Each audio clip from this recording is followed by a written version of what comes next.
बच्चों, तो आज हम बात करेंगे कि जो अल्केन्स हैं जिसमें ब्रांचिंग होती है उसमें अगर कॉम्प्लेक्स सब्स्टिट्यूएंट आ जाएं तो हम उनकी नोमेनक्लेचर किस तरीके से करते हैं। अब अगर मान लो मैं सीबीएसई के पॉइंट ऑफ व्यू से कहूँ तो आज के टॉपिक पे जनरली नोमेनक्लेचर एग्ज़ाम में नहीं आता, बट कॉम्प्लेक्स सब्स्टिट्यूएंट को दूसरी तरीके से यूज़ कर लेता है जो एग्ज़ाम में क्वेश्चंस देता है।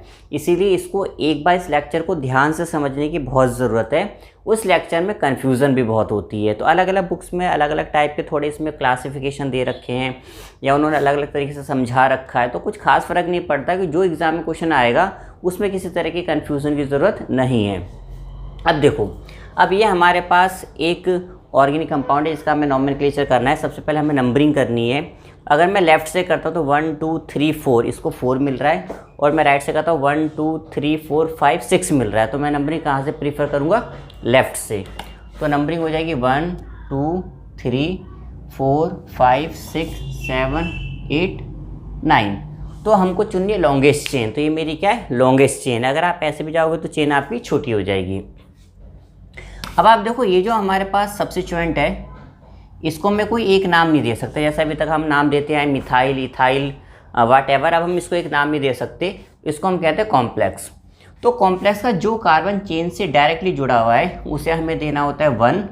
उसके बाद आप उस डायरेक्शन में जाओगे जहाँ पे चेन लंबी हो जाए, जैसे इस केस में 2 2 2 मैं किसी को भी 2 दे सकता हूँ। तो मान लो मैंने इसको दे दिया 2, ठीक है। तो अब ये मेरा क्या है? मेरा एक तरह का ये कॉम्प्लेक्स है। तो ये कॉम्प्लेक्स चेन में 4th पोजीशन पे अटैच है, और कॉम्प्लेक्स को हमेशा लिखते हैं ब्रैकेट के अंदर। अब ये जो पहला कार्बन है इसके साथ देखो 2 फर्दर सब्स्टिट्यूएंट है, तो इसको हम लिखेंगे 1,1 डाई मिथाइल।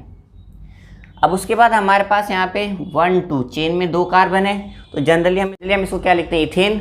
लेकिन क्योंकि ये भी एक सब्स्टिट्यूएंट है तो ये जो 2 कार्बन है इसको इथेन ना लिखते हुए हम इसको लिखेंगे इथाइल। अब इसको बंद कर दो। अब चेन में वापस आ जाओ, कितने कार्बन है? 9 कार्बन है, तो हम इसको लिखेंगे नोनेन। तो ये इसका नाम हो गया। अब हम इस पे आते हैं। अगेन इसमें देखो ज़्यादा सब्स्टिट्यूएंट है तो लोएस्ट सम रूल लगा लेना। तो इसकी नंबरिंग मैं लेफ्ट से कर रहा हूँ 1 2 3 4 5 6 7 8 9। अब इसमें एक तो हमारे पास ये सब्स्टिट्यूएंट है जो कि एक कॉम्प्लेक्स है, और एक ये सब्स्टिट्यूएंट है, ये भी कॉम्प्लेक्स है।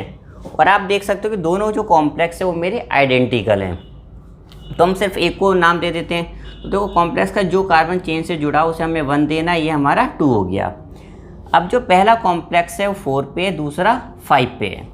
तो अब देखो मेरे पास 2 कॉम्प्लेक्स, तो जनरली 2 के लिए हम वर्ड यूज़ करते हैं डाई। लेकिन अगर आपके पास जो सब्स्टिट्यूएंट है वो अगर कॉम्प्लेक्स है तो डाई ना यूज़ करके हम नेक्स्ट वर्ड यूज़ करते हैं बिस। तो यहाँ पे हम लिखेंगे बिस। तो 2 के लिए मैंने यहाँ पे लिखा है बिस।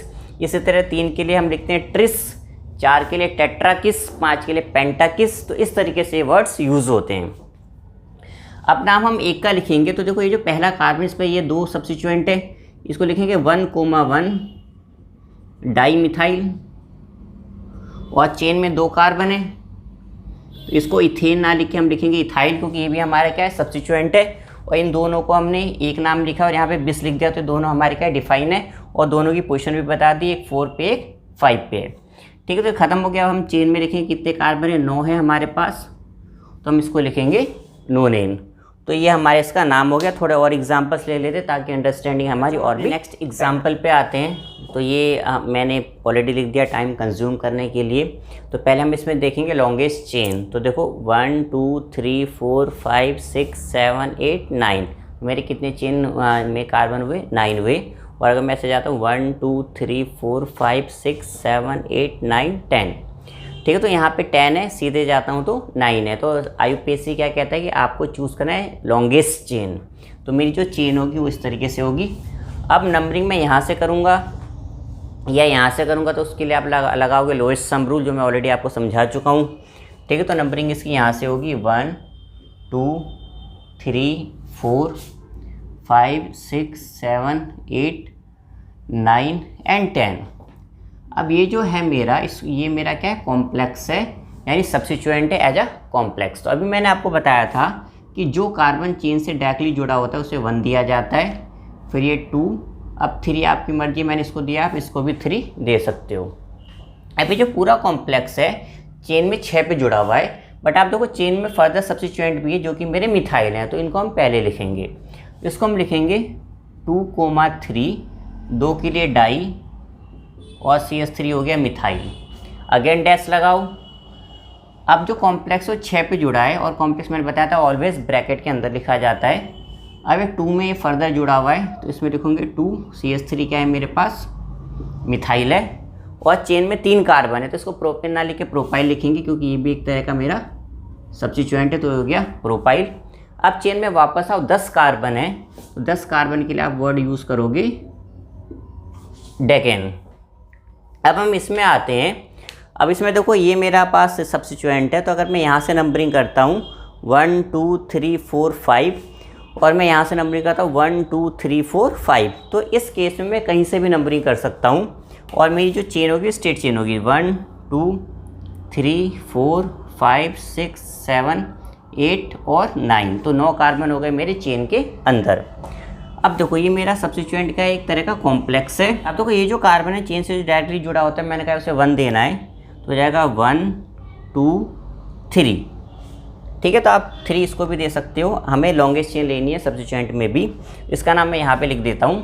अब फर्दर सब्स्टिट्यूएंट तो इसमें एक भी नहीं है, तो देखो 5 पे जुड़ा हुआ है, कॉम्प्लेक्स को ब्रैकेट के अंदर लिखते हैं। अब देखो 2 पे 2 फर्दर सब्स्टिट्यूएंट है, इसको हम लिखेंगे 2,2 डाईमिथाइल, और चेन में देखो हमारे पास 3 कार्बन है, तो इसको प्रोपेन ना लिख के हम लिखेंगे प्रोपाइल। अब बंद करो। अब चेन में वापस आ जाओ, 9 कार्बन है, तो इसको लिखेंगे नोनेन। ये हमारे इसका नाम हो गया। 1-2 एग्जांपल और दे देता हूँ थोड़ा, ताकि और अच्छी आपके एग्जांपल पे आते हैं। तो सबसे पहले हमें चुननी है लॉन्गेस्ट चेन। तो अगर मैं देखूँ तो 1 2 3 4 5 6 7 8 9 10, इस स्टेट में कितने कार्बन है मेरे, 10 कार्बन हो रहे हैं। और अगर मैं ऐसा आता हूँ 1 2 3 4 5 6 7 8 9 10 11, इसमें मेरे 11 कार्बन इंक्लूड हो रहे हैं, तो ऑब्वियस सी बात है 11 कार्बन वाला चेन में प्रेफर करूँगा। अब नंबरिंग मैं यहाँ से करूँ या यहाँ से करूँ, तो मैं लगाऊंगा लोएस्ट सम रूल। तो आप यहाँ से लगाओगे तो आपको कम पड़ेगा, तो मैं यहाँ से नंबरिंग स्टार्ट कर रहा हूँ। तो ये हो जाएगा 1 2 3 4 5 6 7 8 9 10 एंड 11। तो ये मेरी हो गई चेन। अब ये जो मेरा पार्ट है, ये देखो ये सब्स्टिट्यूएंट मैं इसको ट्रीट करूँगा एज अ कॉम्प्लेक्स, ये 3 है, तो ये कॉम्प्लेक्स हो गया। फिर मैंने आपको बताया था कि कॉम्प्लेक्स का जो कार्बन चेन के साथ डायरेक्टली अटैच्ड हो उसे 1 देना है। तो ये हो जाएगा 1 2 3 4। अब मैं फर्दर देखूँ कि जो मेरी चेन है उसमें भी फर्दर सब्स्टिट्यूएंट है, एक ये है, और तो कहीं नज़र नहीं आ रहा, ठीक है। अब ये देखो ये जो सब्स्टिट्यूएंट है ये मेरा क्या है, मिथाइल है, और जब मैं इसका नाम लिखूँगा तो पहले 2 इथाइल आएगा, इसमें ई पहले आ रहा है, मिथाइल में एम पहले आ रहा है, तो अल्फ़ाबेटिकली पहले कौन आता है, ई आता है। तो मैं यानी कॉम्प्लेक्स को प्रेफरेंस दूंगा, यानी पहले कॉम्प्लेक्स लिखा जाएगा, उसके बाद मैं लिखूंगा सब्स्टिट्यूएंट को। तो जो कॉम्प्लेक्स है 6ठे कार्बन पे जुड़ा हुआ है, और कॉम्प्लेक्स देखो 2 पे इथाइल है, तो हो जाएगा 2 इथाइल। फर्दर देखो 3 पे मिथाइल है, 3 मिथाइल, और चेन में कितने कार्बन है, 4, तो बजाय ब्यूटेन लिखने की इसे भी क्या लिखेंगे, ब्यूटाइल, कोई कॉम्प्लेक्स भी एक तरह का सब्स्टिट्यूएंट है। तो ये हो गया ब्यूटाइल। अब बंद करो इसको। अब चेन में वापस आओ, देखो 4 पे 2 हैं, तो 4,4 डाईमिथाइल। अब देखो इसमें मैंने इसको बाद में कॉम्प्लेक्स को पहले इसलिए लिखा है कि कॉम्प्लेक्स स्टार्ट हो रहा है ई से, और ये स्टार्ट हो रहा है एम से। जो डाई का डी वर्ड है ये क्या कहते हैं, कंसिडर नहीं होता जब हम अल्फ़ाबेटिकली प्रेफरेंस देते हैं। तो ये एम है, ये ई है, अल्फ़ाबेटिकली ई पहले आता है, इसलिए इसको पहले लिखा है, इसको बाद में लिखा है। तो ये सारे मेरे सब्स्टिट्यूएंट कंप्लीट हो गए। अब चेन में देखो कितने कार्बन है, 11 है, इसको लिखेंगे अनडेक। तो ये हमारा कंप्लीट हो गया। अब हम इस पे आते हैं, अगेन हमें चुनिए है लॉन्गेस्ट चेन। तो देखो 1 2 3 4 5 6 7 8 9 10 11 12 13, और ऐसे आते हैं 1 2 3 4 5 6 7 8, 9, 10, 11। तो हमारी चेन जो होगी क्या होगी, हमारी स्ट्रेट चेन होगी। अब इसमें हमें देखना है कि नंबरिंग हम लेफ़्ट से करें या राइट से करें। तो अगेन हम लगाएंगे लोएस्ट सम रूल, तो उसके अकॉर्डिंग वो कहता है राइट से नंबरिंग होगी। तो नंबरिंग कर लेते हैं 1, 2, 3, 4, 5, 6, 7, 8, 9, 10, 11, 12 एंड 13। अब इसमें ये जो है मेरा ये कॉम्प्लेक्स है और ये चेन का सब्स्टिट्यूएंट है। तो मैंने बताया था कि कॉम्प्लेक्स जो कार्बन चेन से डायरेक्टली अटैच हो उसे 1 दिया जाता है, फिर 2, 3 एंड 4। अब आप देखो, अब जो मेरा चेन में ये इथाइल है, ई से स्टार्ट होगा, और ये वाला जो मेरा कॉम्प्लेक्स है 2 मिथाइल से स्टार्ट होगा। तो अल्फ़ाबेटिकली ई पहले आता है, तो अभी हम इसको पहले लिखेंगे, कॉम्प्लेक्स को बाद में लिखेंगे। तो ये हो जाएगा इथाइल। अब चेन में आ जाओ। अब देखो चेन में एक कॉम्प्लेक्स यहाँ पे, एक यहाँ पे है। कॉम्प्लेक्स हमेशा ब्रैकेट में लिखा जाता है और वो 7 पे अटैच्ड है, तो हो जाएगा 1, 2 डाईमिथाइल। ठीक है, एक मिथाइल यहाँ पे, एक मिथाइल यहाँ पे है। अब चेन में देखो कितने कार्बन है, 4, उसके लिए आएगा ब्यूटाइल। अब मैं एक बार और बता देता हूँ कि मैंने इसको पहले इसको बाद में क्यों लिखा, क्योंकि देखो इसका पहला वर्ड ई है, इसका पहला वर्ड एम है। ये जो डाई, ट्राई, टेट्रा, इसके वर्ड लेटर कंसिडर नहीं होते। तो जब हम अल्फ़ाबेटिकली प्रेफरेंस देंगे बिटवीन ई एंड एम, तो ई पहले आता है, इसलिए इसको पहले लिखा है, इसको बाद में लिखा है। इसमें देखो ई पहले था, एम बाद में था, इसीलिए कॉम्प्लेक्स को पहले लिखा था और सब्स्टिट्यूएंट को मैंने बाद में लिखा था। अब हमारे पास चेन में वापस आ जाओ, कितने कार्बन है, 13 है, तो इसको लिखेंगे ट्राई डेकेन। तो ये इसका इतने एग्जाम्पल्स मोर देन एनफ है।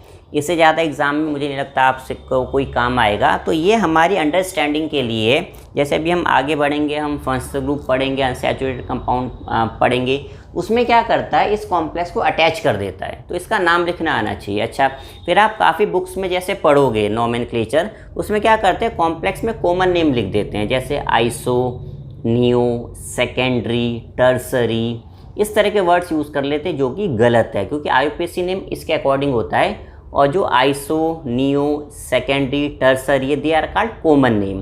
तो कॉमन नेम कैसे लिखते हैं उसके लिए मैं एक सेपरेट वीडियो बनाऊंगा। तो हमें आईयूपीएसी नेम और कॉमन नेम मिक्स नहीं करना, स्पेशली एग्ज़ाम्स के टाइम में। तो पता होना चाहिए हर चीज़ को। कई बार नाम दे देता है, आपको स्ट्रक्चर ड्रॉ करने पड़ते हैं, इसलिए हर चीज़ पता होना चाहिए। और जनरली जो स्ट्रक्चर ड्रॉ करने के लिए देता है उसमें कॉमन नेम ज़्यादा देता है, क्योंकि कॉमन नेम में ऑलवेज बच्चा कंफ्यूज होता है, जो एक एवरेज या बिलो द एवरेज बच्चा है। ठीक है बच्चों, तो 6 एग्जाम्पल्स काफ़ी है, मुझे नहीं लगता इसमें वर्कशीट की भी ज़रूरत है, बेफालतू में आप परेशान। 6 एग्जाम्पल से देख लेना, इसी से मेरे हिसाब से अंडरस्टैंडिंग हो जाएगी।